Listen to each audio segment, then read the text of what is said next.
What's going on, everybody? I know it's been a while since you've seen this face. It's been a while since you felt this energy and these positive vibrations that I'm known for bringing on a day-to-day basis. I had to take a break from social media.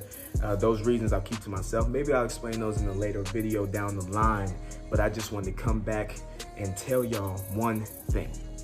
If you have not prepared for 2021 by now, you might as well throw the next year away, just like you want to throw away 2020 right now.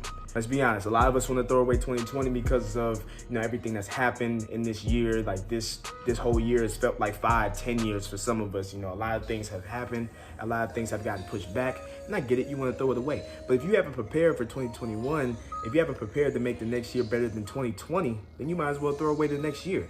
Prepare yourself right now, build the momentum right now, get your mind right now, so next year can be the best year you ever had. Let's go.